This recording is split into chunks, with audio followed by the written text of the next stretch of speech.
I'm Allison Bamford outside Prince Albert's newest food truck, and it's lunchtime. I don't know about you, but I'm pretty hungry, so I'm gonna go inside Baby Got Bannock and check it out. With bags packed, bus passes in hand, and smiles on their faces, hundreds of people boarded buses to head home. Even in a growing economy, it's impossible for small businesses to compete with big box stores. But Brad Kreitzer has a better business plan: unique products and good old-fashioned customer service.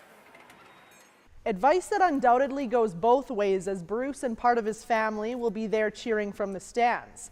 And while their sights will be set on the podium, 9,000 kilometers across the world, the rest of Canada will be watching from home ice. I'm at Max Clooney football field with some of the Carleton Crusaders and who knows, maybe potentially future Rough Riders. And I'm here today to find out, what does it take to be a Crusader? The SHSAA Track and Field Provincials will take place June 2nd and 3rd in Saskatoon. And for many of these new athletes, this is only the starting point of a long career in high school track. Some First Nations are now ordering independent assessments on the impacts of the spill. The Saskatchewan Environmental Society wants to see safety systems installed at all river crossings and says Huskies should face fines. The province says cooler temperatures along with fire bans have helped firefighters make headway. One of the 3 fires near Pelican Narrows is now contained. The fires are still a threat for Jan Lake, Birch Portage, and Tyrell Lake. Those evacuees are still waiting to return home. Now, the report made 17 recommendations. That includes a summary of the lessons learned from the riot investigation. That will be released to Corrections Service Canada later this year. Leitch says she doesn't completely agree with Bird's sentence, but it has given her closure. Closure that will now give her strength to move forward. Moving forward, Bird says she will get counseling to help with her forgiveness. She's also being fitted for prosthetics, so one day she can walk again.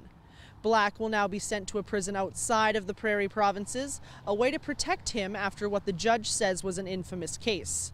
Prince Albert police say they are now looking into proactive measures to prevent future hacks. They are also reminding the public to report any questionable emails or computer content to the Canadian Anti-Fraud Centre. We're not in combat now, but this World War II bomber has seen it all. Originally named Battle 18, this aircraft served in 15 combat missions over southeastern Europe, mainly bombing railroad bridges.